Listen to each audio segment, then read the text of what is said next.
What is up, guys? Welcome on back to TK's Garage. And in today's video, I'm going to talk to you and kind of explain why BYD is actively looking at Chrysler, trying to make some sort of a deal, and why Mexico doesn't matter.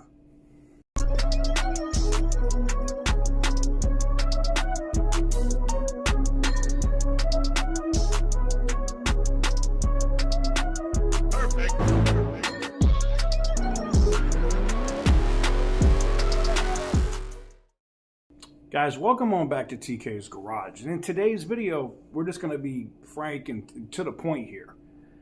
So the USMCA was an agreement, a trade agreement that kind of allowed free trade between Canada, Mexico, and the United States, right?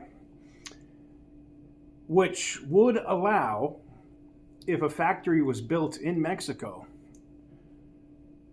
Chinese companies to build cars in Mexico and bring them into the United States with no tariff. Right now, there's 100% tariff on these vehicles. They can't sell them here.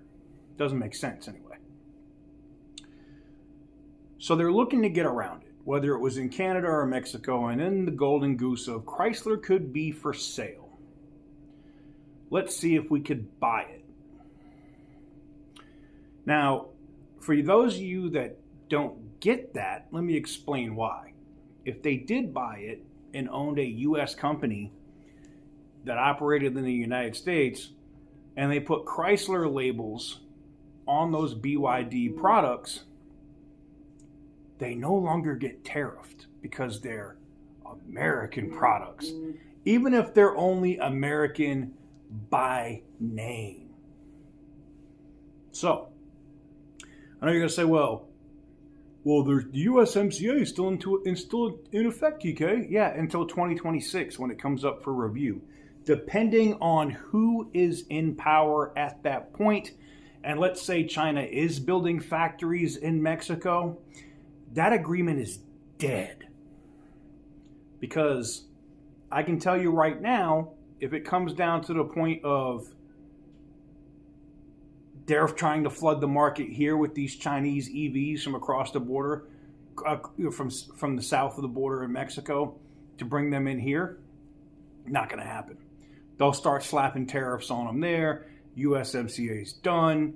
And it would be the same thing for Canada, vice versa. So that is the major reason why BYD is not trying to answer questions. You saw that one little BS statement they put out where they were like, oh yeah, we're not interested in buying Stellantis. Nobody asked if you were buying Stellantis. Pay attention to the words they use when you guys that are automotive reporters ask the question. Nobody asked if they were buying Stellantis. If you ask them directly if they've been to Chrysler facilities and if they're looking at buying Chrysler directly, they don't have a comment. They don't answer. The only people that they've answered are people from Pakistan and a little Mickey Mouse post that they've addressed or posted on Weibo over there.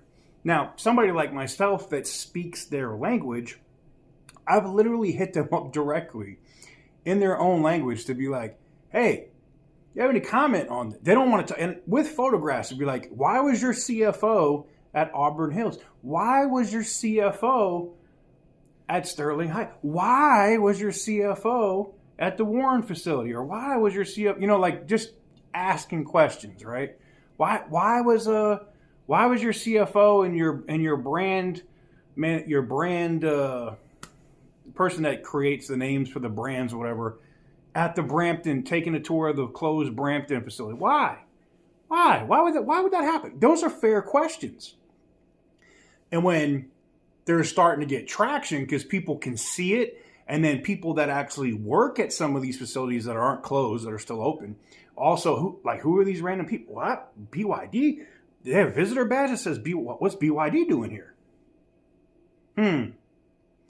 So the reason why BYD is looking at acquiring Chrysler, and I think they will try to make a play for it, if Stellantis doesn't package Chrysler, Dodge, and Ram and sell it to somebody in America first, because The political climate here looks like Stellantis is going to lose no matter what side wins.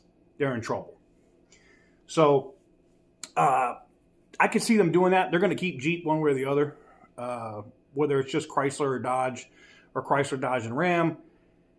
It's very interesting. And there's a lot of moving parts because there's other people that are interested. I'm going to float an idea to you because I'm still trying to track this stuff down. But imagine one of the country's largest dealer networks maybe has an agreement in place with a former CEO from Stellantis and would like to own Chrysler and Dodge, Ram too, and already has their own dealer network to put them all out. And yeah, that you could see that happening. Now, I don't know if that's going to be a direct-to-consumer. Obviously, they have their own dealerships. But it'd be interesting to see one of the largest automotive groups in the United States buy a manufacturer. It could happen.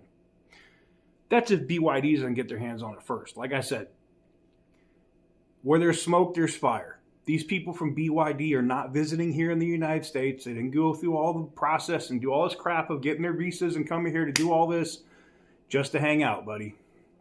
They sure didn't. And they're not hanging out at the Chrysler headquarters. They're not hanging out at these factories and these assembly plants for zero reason. I can tell you that now.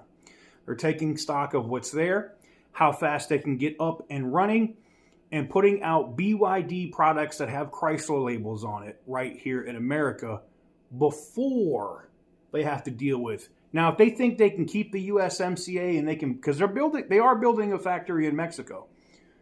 If they think they can do that, they will do it. But it also depends on what happens in November. And that's just a fact. But that's why BYD wants Chrysler. They want to just make sure that they have entry into the market instead of, well, let's build here and then we're only selling these vehicles in Mexico when we really want to sell these cars in the United States. And that's just facts. Let me know what you guys think in the comment section down below. Oh, man, I got to stop dropping stuff. Give the video a big thumbs up if you like what I do. Hit the subscribe button if you haven't already. And if you agree with my assessment, let me know in the comments. Like I said, that is the only way they get around the tariffs. If they own an American brand, they build them here, and they put an American label on them. It is the only way that they can 100% guarantee that they get around those tariffs. It's just what it is.